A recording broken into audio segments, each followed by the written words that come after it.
And so Jeannine, you know the procedure, but I will introduce you formally. Okay. Then I will start. I give the floor to you. Okay.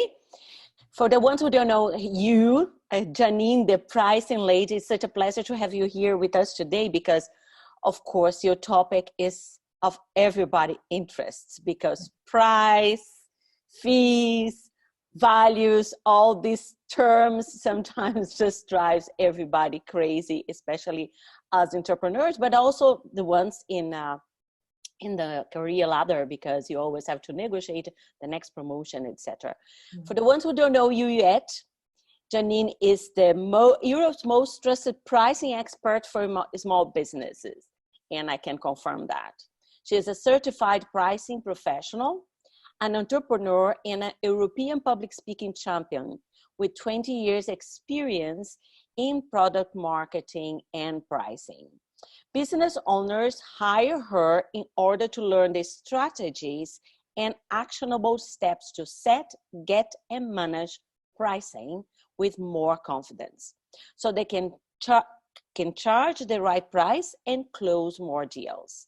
With a better understanding of pricing and an improved relationship to profit, business owners gain a newfound confidence in their prices that allows them to get more and higher paying clients while growing their profit. We all need that. They are ready to stand up for the value they deliver, charge the right prices, and build the bridge to financial freedom. And she says here, her passion for pricing is contagious. So please, let's get us contagious now because we really need to learn from your wisdom. Welcome, Jeannine. Thank you so much, Tulia. I'm really happy to be here with you all today. Yeah. So Tulia, I have a few questions for you, but feel free to expand on that. And the people here on the call with us, the ladies on the call, Catherine and Inez for now. Yeah, for sure we'll have some questions for you at the end. But let me ask you first here, my own interest here. What is the difference between value and price? Okay. So there's quite a famous quote. I can't remember who actually said it. It might have been Warren Buffett, but whoever it was, they said value is what you get and price is what you pay. So very clearly you can see they're two different things, and yet they are absolutely linked because, and this is, I say this all the time because it's absolutely true, price is only relevant in the context of value. So anything that we do, if I were to ask you all, each of you to write down on your paper what you would pay for this pen, you would come up with a different number. And for some of you, you have plenty of pens, you don't need another one, or you might think this one is half empty, or your wallet might be empty. Each of those factors actually plays into what people are willing to pay and therefore what price you can have. So the more that you understand your customers and what they really and truly value, the more, I don't want to say accurately, but appropriately, you can set the price. Okay. And what is for us as an entrepreneur, how we value, are there any parameters? Like, of course, each of us come from a different background. We have different experiences, but is there any kind of standard or a guideline that we could follow when we're defining our value against our price? So I don't know if I'll remember all four, but I have a bio sheet that I use. I call it customer insight worksheet that I use with people. And one of the things that we have on there is like these spectrums. Is my customer, when they're thinking about buying this thing or solving this problem before they even know what they're going to purchase, when they're thinking about the problem they want to solve or what it is they're looking to achieve, are they behaving cash rich or time rich? Right? So this is probably one of the biggest things you can ask yourself. So, and I give this example, my dear old dad, he loves this example.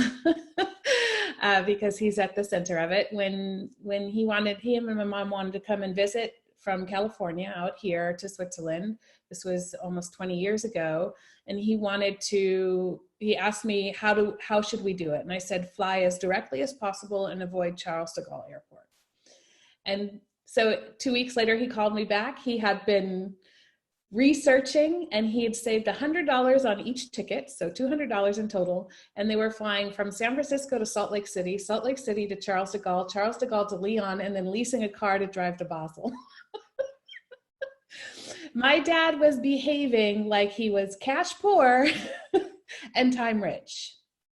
I, on the other hand, I would prefer to fly direct 99% of the time. Just get me to where I want to go, and then don't put me on another plane for another week or two. And so I behave much more in a cash rich time poor capacity. So I value my time more than I do my money. So this is one spectrum that you can think about. How are your clients behaving? Another one is, do they want a one size fits all solution or a tailored solution? Or are they looking for something that is do it yourself, do it with me, or do it for me? I can remember 3 of them right now. So that's one area to start understanding what it is your customers are really valuing, right? And their behavior when it comes to solving this problem or reaching this goal with you. That was a very good point there. I never heard about this, the cash rich and the time rich.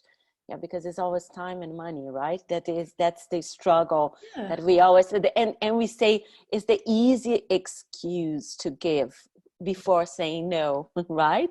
It is. To an offer. Yeah.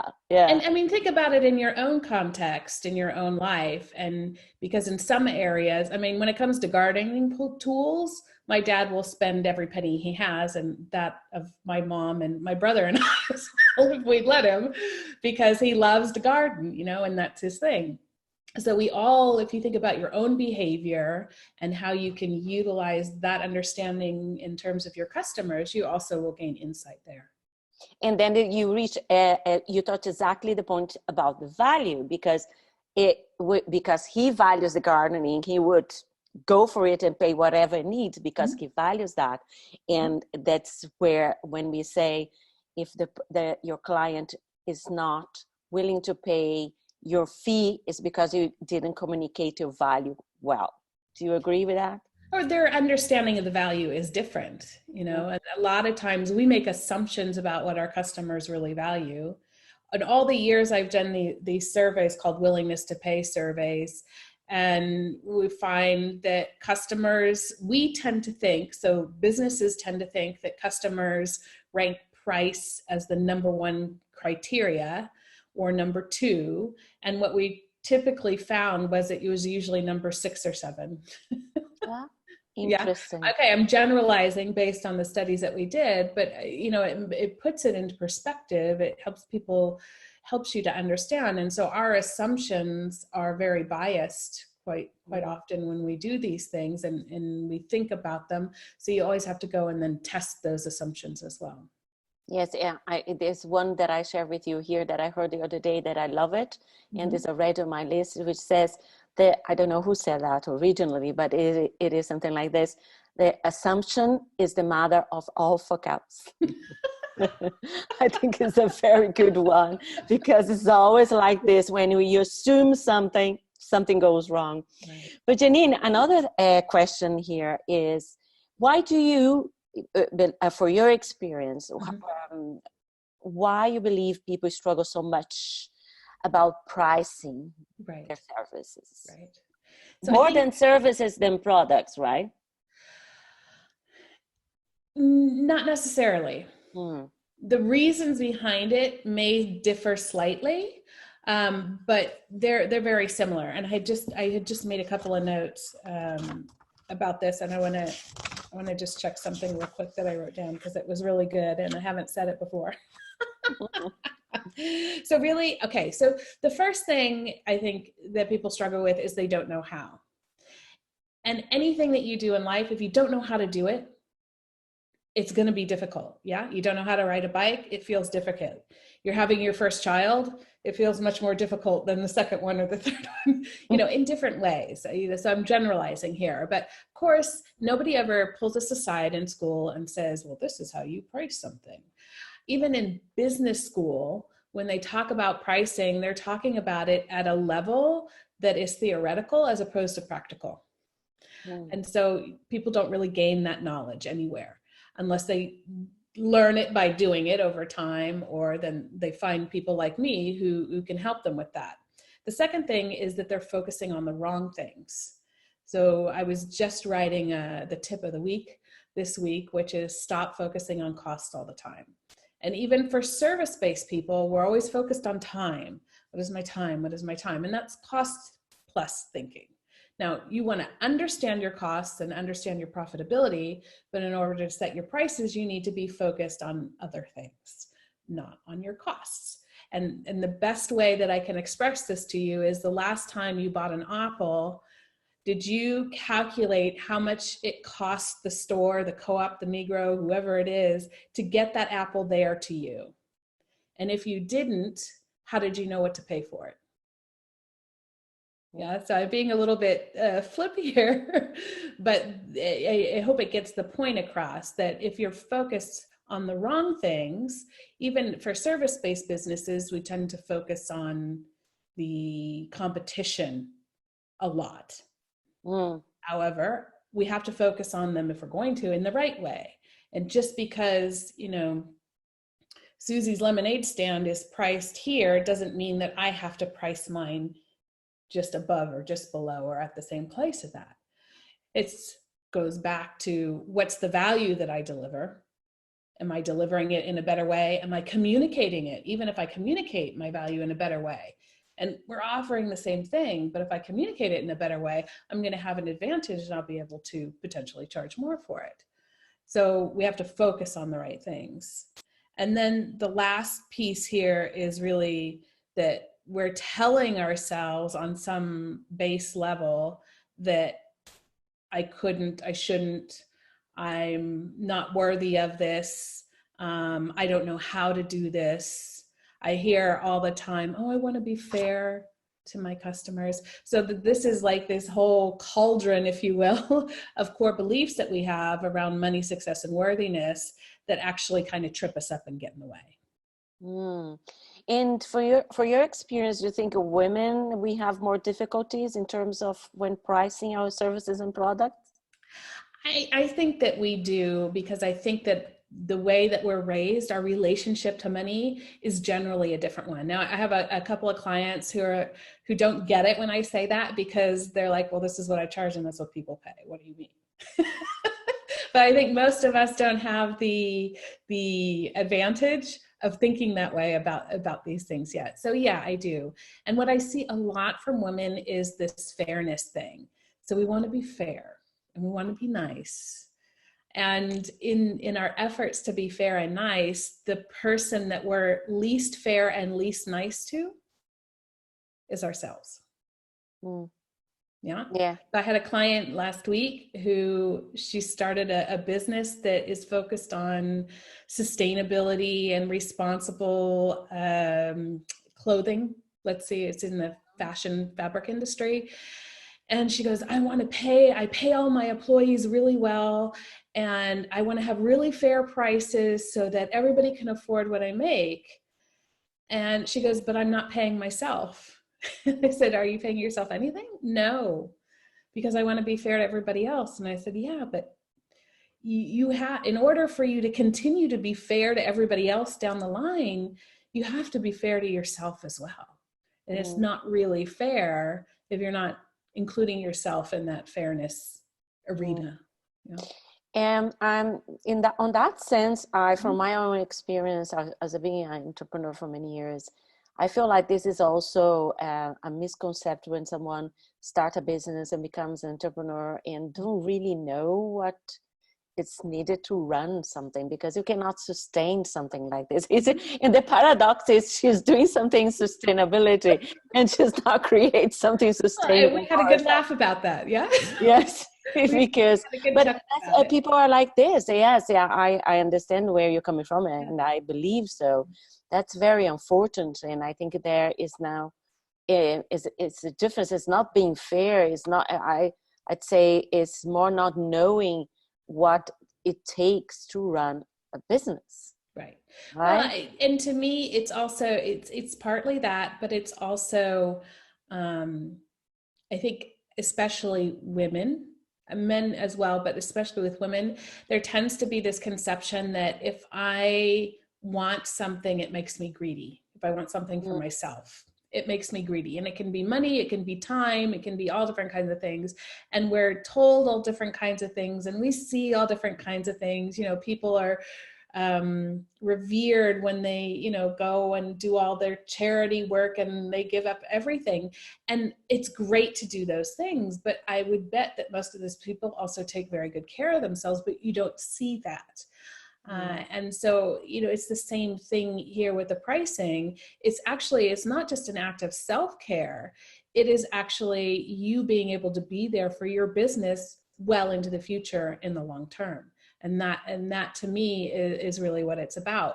But I think a lot of people feel this kind of tug that, oh, I'm going to be perceived as greedy or selfish if I am concerned about or focus on profits and price in my business. But the thing is, we start businesses in order to earn some money. Even charities earn money. They give that money away, but they still have to earn money and bring it into their business. So any kind of business, if your main objective isn't to earn money, you probably won't be there that long. Yeah. And do you think this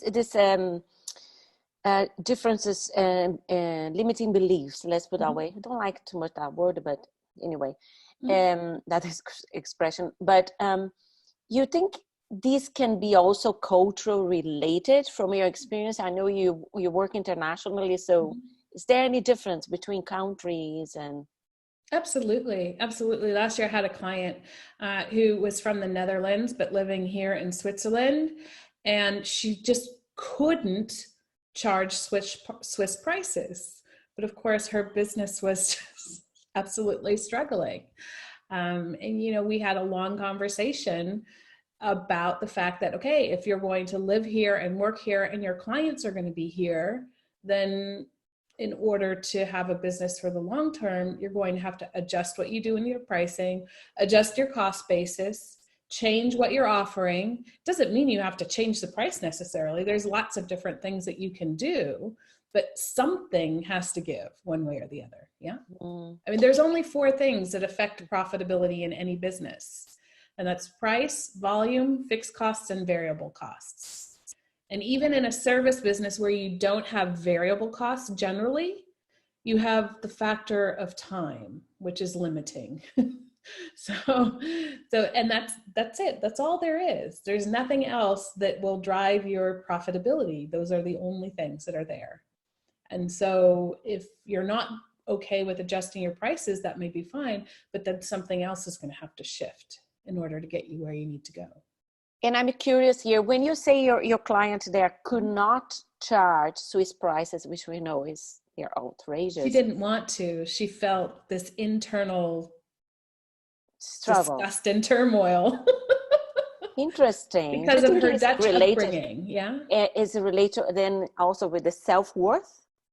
With the self-worth and also the Dutch upbringing. So they're known as being relatively frugal, and prices, you know, there are of course, you know, less expensive than here. Although I challenged her that on as well. So it depends on who your target customer is. If you're, and what you're offering. So if you're selling apples, then yeah, of course, maybe the prices may be very different. But if you're selling coaching services for executives or middle managers, then quite frankly, price levels are probably fairly similar across Europe. Yeah. And the interesting thing is, as far as I know from my experience living in Switzerland, and maybe you can confirm that is the Swiss, they very much set the value through the price. Things that are very like say economical or fair to them. Their fair bar is very high, and I know from fact also that they are not so keen to free stuff. Yeah. That they feel like if you give me something for free, what is behind that? What is the hidden agenda on that? Do you have the same experience? I mean, I've seen the same behavior, yes. Whether or not, I'm trying to think if I've experienced it here in Switzerland personally. I'm not sure that I have, but there is a very strong link between the prices that you have and how you behave around them and how people perceive your brand. Yeah. So if I'm Louis Vuitton, people know my brand and they know that I have relatively high prices. But if Louis Vuitton would have sent out an email in November saying that they were going to participate in the Black Friday sales, I think most of us would think a lot less of their brand than we did before. Yeah. And so that's something else that you want to consider. It's not just the price levels themselves, but it's also how you behave with those brands. Yeah. One very common thing to do when people do say like online programs is to say, well, you get this and this and this and the value of that and that is this, and then I'm going to give it to you / for that. Well, that says something about your brand. Yeah. If all those things are really valued at that, and then you're going to slash it, what is that saying about you? Now, it's a tactic you can use, and it can be an effective tactic, but you want to make sure that that tactic that you use is also aligned with how you want your brand to be perceived. Very good point there.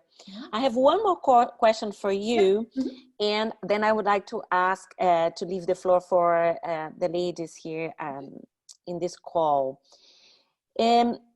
What do you recommend? I believe you already mentioned that, but I'll ask the question anyways. Okay. Actually, I have two questions. What do you recommend?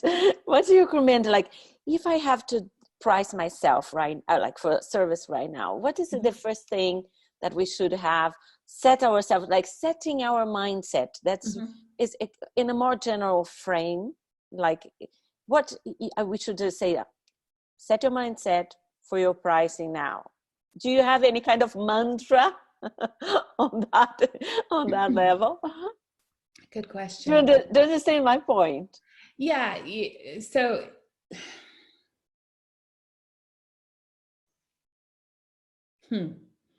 never been asked that question. You don't need to answer it now. So I ask the next one. Maybe you think about it. Okay. Yeah. In the next one, what are the most common pricing objections that you have experienced? Okay. Well, let me go back to the first question first, because I mean, you can ask me this question probably every day of the week, and I'll probably give you slightly different answers each time, depending on what's relevant at the time. So, I mean, I think the most important thing, especially, if you're struggling with the topic, is to really help yourself to understand the breadth of what we're talking about. So this is not just about finding a number. At its simplest form, I say it's about setting your prices, getting your prices, and managing them. The setting is what everybody thinks of, right? But they don't really pay as close attention to getting the prices. And that's the whole communication. So setting your prices, you have to know how to do it. Yeah. So, and you need to base it on something concrete. Part of the reason people don't feel confident, and this goes back to the very first question you asked, people lack the confidence for those reasons I gave. Part of the reason, or one of the ways to feel more confident in the prices you have, is to base your pricing on a very well thought out process. It doesn't have to be complicated, but it needs to be something that you can believe in, because if you don't believe it, nobody else will either. Right? So that's one part of this. Now I forgot where I was going with that. I love it. And then the second one, the objections.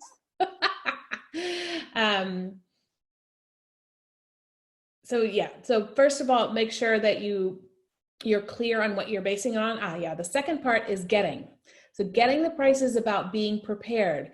He who or she who is most prepared in a sales discussion of any type, whether it be online, offline, whatever, is going to be at an advantage. And so think about, when somebody objects to my price, I'll come back to the objections in a moment, how can I respond to that? Yeah. What am I going to do? And even you can even dare to practice it. Because if you practice it and role play it with someone, you'll start to be more comfortable. So when I role play and practice this with people, we start actually with, how do you introduce yourself? And I'll keep asking you the question. So, Tulia, tell me about yourself. And then you'll tell me, and you'll stumble, and and then I'll say, oh, Tulia, tell me about yourself. And we'll keep doing it until I sense that you're comfortable. And then I'll change the question as soon as you're comfortable, and we'll go on to the next one. And the more you practice that, and the more at ease you feel with answering those types of questions, the easier it's going to be. And then the last piece is managing your prices. The things that you base your prices on, and I'll give them to you here, are customer, offer, whatever you're offering, your pricing strategy, the marketplace, and costs. Those things are changing over time. So if they're changing, chances are your prices will need to change with time as well. And so if you have those three things in mind as that's what I'm doing with pricing, then you're already going to be in a better position than most people are today. Yeah. And just to comment on what you said and putting all together, is very much that when you say you have to get the facts for your price, right? It allows you to detach from it, because when there's an objection, you don't take it personally. Right. Right. Yeah. So because especially for us entrepreneurs, it's like, it's us now, and we have to switch our mind there that it's not us, it's the price. Yeah. And these we can negotiate. It could be any number of things. Yeah.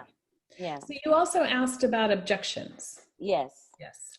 So I think the most common objection we get is, I can't afford it. Yes, it's a common one. The reason we get it is not what you think. Because I would bet, and think about your own behavior again when I say this, 9 times out of 10, the money is in the bank. It's true. How many times have you said that to someone? It's the easiest. The money was sitting in the bank. Time and money. Yeah. Don't have time and don't have the money. Okay. So why do we get that? Because it shuts the conversation down. Yeah. So what do I do when I get that? I lean into it and I ask, oh, can you tell me more? I'd like to understand that more. And I'm not trying to pressure them. Other times you can also say, well, can we put price aside, and can you tell me, do you understand what this is, or is this suiting what you need? Because, and I have a video series where I talk about this, but most of the time when people say that's too expensive, it actually doesn't really have to do with the price itself, but it has to do with a lot of other things. Yeah. Priorities. That's exactly what I was going to say. When it's not your priority, it's not a priority. But why you're can't just we leaning in the price, no money, no time. But when we say that, we feel like the other person, we're opening the door for the other person to challenge our priorities. So we don't dare say that. Instead, we say, I can't afford it, or that's too expensive. That's true. That's true. Jeannine, I could be talking here with you for hours and hours, but I would like to give the opportunity to Catherine and Inez if they have any questions. Yeah, sure. Absolutely. Yeah, Catherine, I'll unmute you now.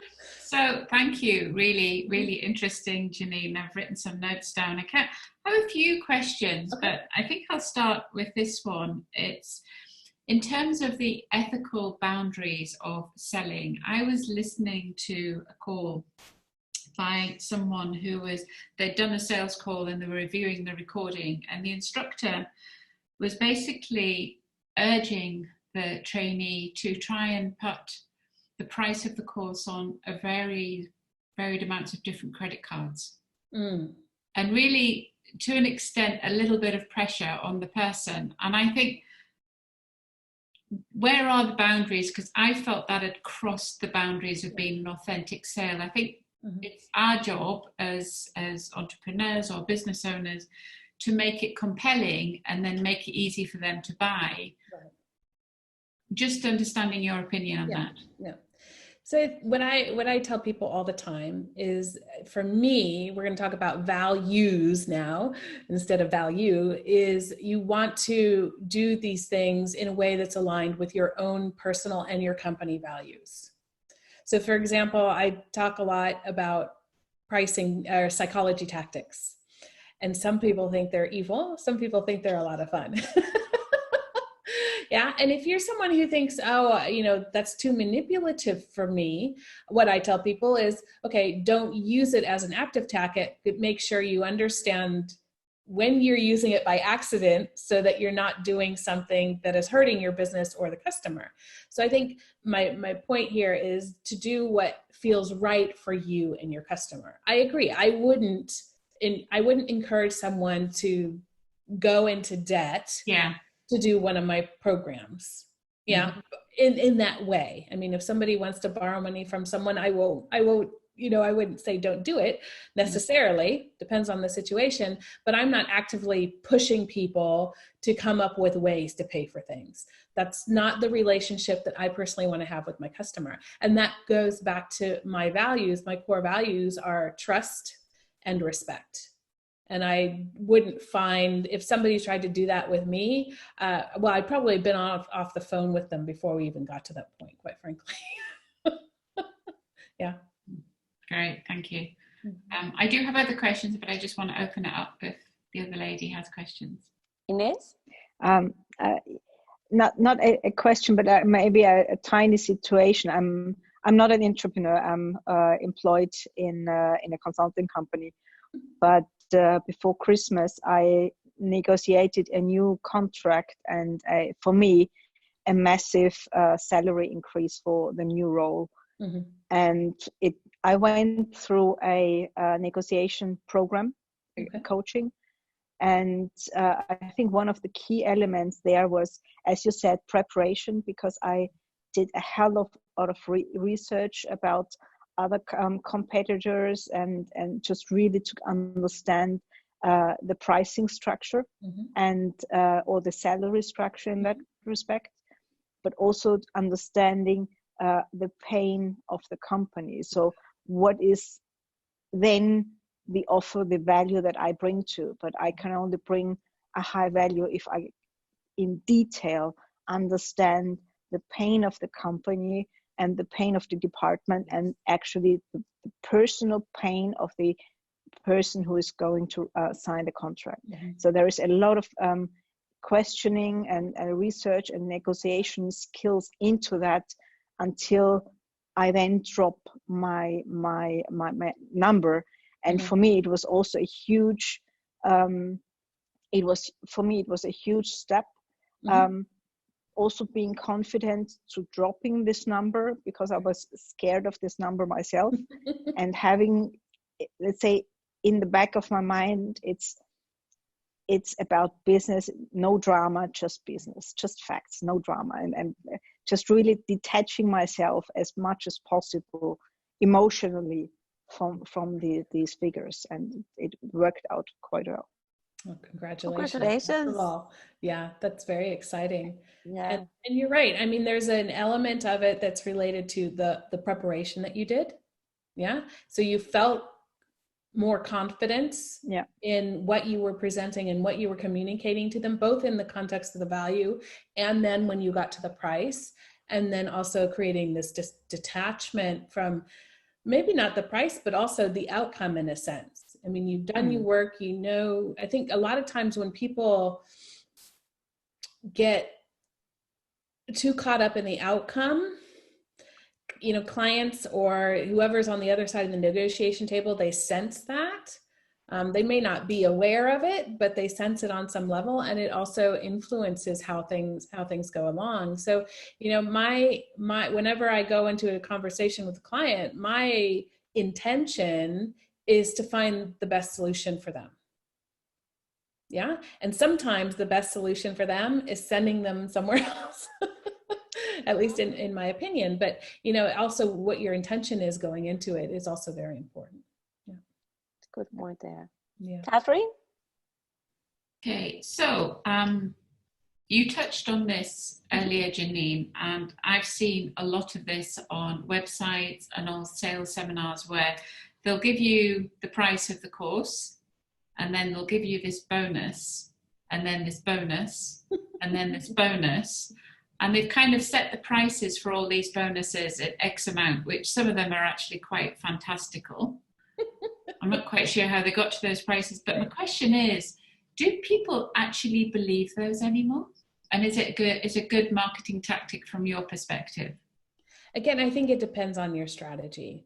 So there are some people out there, some demographics of people who shop based on the level of discount they're getting. So even if it's somewhat fictitious to some people, to somebody else, it's going to be meaningful. And so if the target group that you're going after, if your main target group are bargain shoppers, they're going to love that. Well, yeah, they're absolutely going to love it. That's a good question, because before I did this job, I worked in consultancy, and one of my clients said, "You're reassuringly expensive." And I thought, oh, that's really interesting. I never forgot it, actually, because I thought, wow, that's reassuring to be perceived as expensive. And I thought that's a lovely term. Yeah. No, I mean, and it's, you know, it's all so relative. I think that's maybe what is difficult in price setting is, you know, and one of the other things I say all the time, it is terribly difficult to sell, to market, and to price anything to everyone. Yeah. But this is what a lot of businesses try to do, especially when they're new, is they're like, I want to sell to everyone and I'll do anything. And that's a recipe for burnout, in my opinion, because it's impossible. So you don't necessarily want to be so narrow that there's only 10 people in your customer pool, unless you're going to charge $1 million a customer, then, you know, that might work. But you want to have a specific enough target that you can tap into what they really value. I didn't mention this before, but another way to extract value is to understand, how am I helping my customer reduce risk?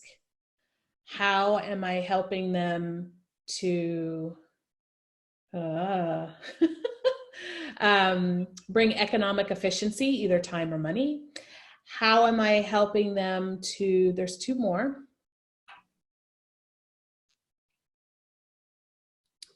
Increase sales and get new business. So it's sales up, quality, yeah, and create a competitive advantage. Thank you. Which ends in those things, yes. So how am I helping my customer create a competitive advantage? So if you were doing coaching for people looking for jobs, yeah, you help them create a competitive advantage against other job seekers. Or how am I helping them improve the quality of what they offer? And if you can define those and then quantify them. So let's say you help them save X amount of time and get a better paying job that's 20% more than what they had before. And if they were earning 100,000 before, now they're going to earn 20,000 more. So you say, well, you can earn, 20,000 more here. So, and I'm only charging you 5,000. It seems like a bargain. So the more that you can quantify it, then the easier it is for you to express that to clients as well, and believe in it yourself. Yeah. I want to make a comment on Catherine's question, because right now I mentioned to Jeannine, I'm learning about ClickFunnels and my hair is getting grayer. But the interesting thing is they use that as they call the offer stack. Yeah. However, from all the training is you do something like that when you want to attract what they call a cold lead. You just want to attract more people to get to know you. And it might be that among these people that are coming for the free stuff, there will be then your ideal customer there. But you're not really targeting that. You really are targeting people to say, look, I'm here, look what I'm doing. And the main thing is offer something that really has value. That is not like you're just offering whatever, but something that has value that they can then perceive the value, because then the next time, then when you make another offer, they might consider then, oh, I'm going to try, I'm going to pay that. So yes, and I agree with you that sometimes you see these numbers, and the other thing that I've learned from this is the psychology of the sales there. Maybe Janine can say on that, is that your discount should be 10% of what you're selling your product there. It should be the 10% of the overall offer that you have. That's the way, the connection, the psychology behind all of this. So I haven't tried yet. I am preparing there my page and seeing how it works. And I can tell you afterwards how is the experience. Yeah. But I'm very curious about.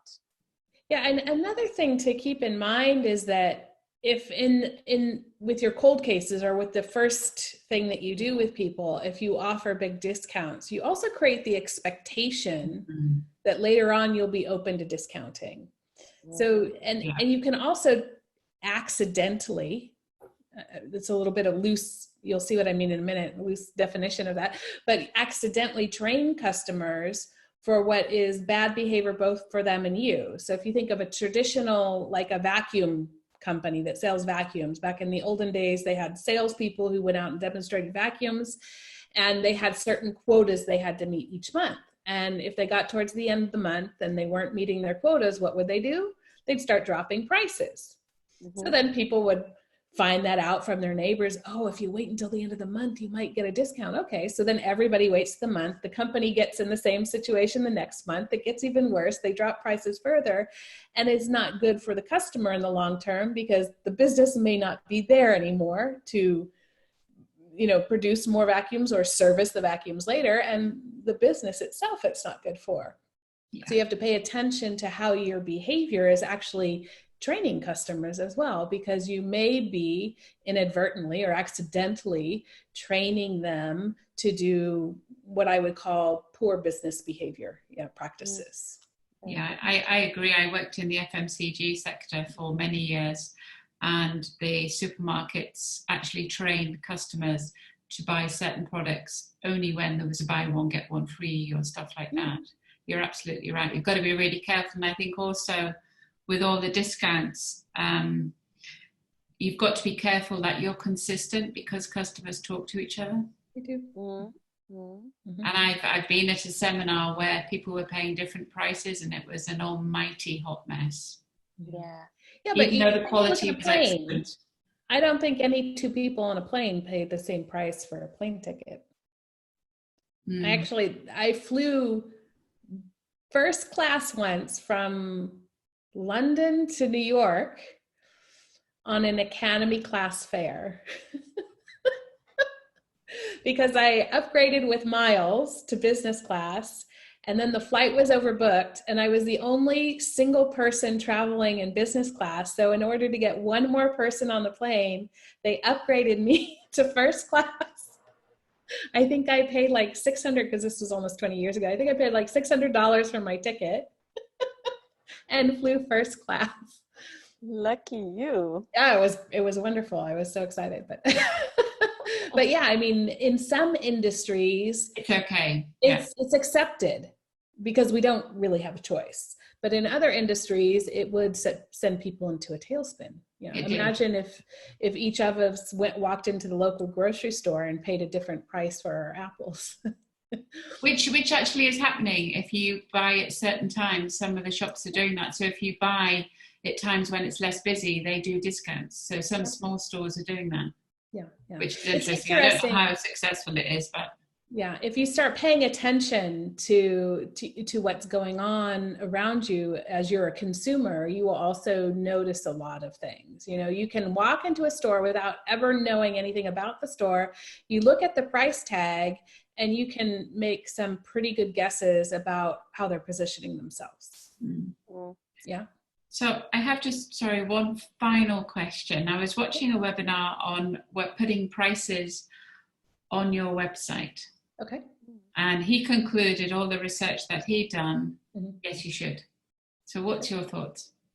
So my thought is, one, it's got to align with your business strategy. Two, it's got to be appropriate for what you're doing. If you're planning to sell online without any conversation with your customers, then you should put prices online, right? If you're going to have did I say that wrong? If you're not going to have conversations with customers and you expect them to purchase directly online, then you have to have your prices there. Yeah. If you're not going to be selling without having a conversation with them, then my question to you is, who do you want to weed out more? So, because either way you choose, you will weed out a group of people. If you don't put prices on there are some people who will turn away because they think, oh, they're hiding something. I don't like that philosophy. And those people go away. And then if you put your prices on there will be people who will be like, oh, that's too expensive, or that's too cheap, or, too cheap and I don't believe in it. So they go away. So the question, the way that I look at it is, who do you want to weed out more? Because I think that there's a benefit in weeding people out. I have an example that I use. Pardon? That's what he said. He has prices from, and he is more expensive, but he does a better job, and he puts that on. Yeah.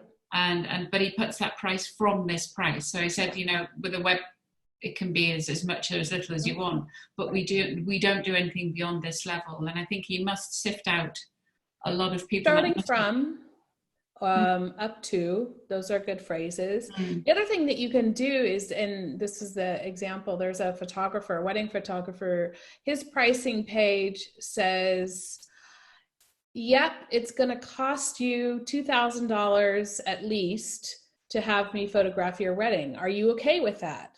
Yes. Go to my contact page. No, go to Craigslist. Craigslist is Craigslist, and I mean, very beautifully, he has said, this is my value line. If that's not okay with you, go away. Yes, it's very interesting. I can make a point on that. There's two cases, two people I know. One is a lady, you know her as well, Jeannine Seagram. She always has her prices on her page because she does online business, like online trainings. Right. So she runs her courses certain times of the year, and when she launches the courses, it's always there very explicitly, and her courses are 10K, 20K, something like that. And she has even something as you have to apply. Right. First, you pay a deposit of 1,000, and if then you have a conversation with her, and if you are, as she says, if we are a good match, then we negotiate the rest. And then for those, she said, she usually put something. It's going to cost you 5 figures plus. Right. And so this kind of thing, and then the other one I forgot now. Just forgot. I mean, I think it's okay not to have prices, but just be aware of the fact that you're going to weed a certain group of people out doing that. So at some businesses, you wouldn't, as a consultant, I'm not sure you'd ever put prices on there for consulting services. Now, maybe if you have some workshops that you do as a lead into your consulting, that's different. But I'm sure if we looked hard enough, we will find consultants who put prices on there. But, in a lot of, sorry, something flying around my face there. In some contexts, you have to know more about what they want to achieve or what they're trying to do before you can even give a price. I used to work for a high voltage engineering company that made these great big systems to help producers of power cable do all the high voltage tests that they need to do to rate their cable at a certain level. Well, we couldn't give them a price until we understood which standards they were testing to and what tests they were needing to do and which equipment they did or didn't have. So it really, it can go, and I don't think there's my experience, my opinion is there's not a straight up answer. Yeah. Mm-hmm. And you said something very important there is about the strategy. I remember now the last one that I want to mention is this lady again in America. I came across her on the internet. She's a trainer for speakers, but what she does is, as her selection process, the first step is you have to read her book. After you read her book, then you contact her. I found that very interesting. So don't come to me if, like, after reading my book, you know what I'm about, and then you talk to me. Interesting. Right. Yeah. Any more questions, ladies? Because we should be wrapping up now. No? Okay, so then we wrap up now. Jeannine, it was lovely. It's always great talking to you. And thank you for sharing all your wisdom with us. I believe we are all more clear and more excited. I'm a bit excited, more excited. I told you it's contagious. It's contagious. So I didn't make my notes, but I will have the recording and I definitely watch it again and make my notes, and I will be sharing with the community. And also then, just for the ladies to know, Jeannine has an offer there. There's a link. Yeah. It's your, what is this, Jeannine, again, is about objections again. Yeah, it's the objections handling, or is it, the objections handling guide, correct. Okay. So I believe we all should check our objections, and we might be surprised. So thank you again. Thank you. And for all of you here, Catherine, Inez, and Zdenka, who arrived later, but I will send the recording for all of you tomorrow. Thank you again for being with me and Jeannine, and have a good evening. It was a pleasure to meet you all. Thank you very much. Enjoy pricing. Enjoy pricing. That's a good one. Bye-bye. Bye.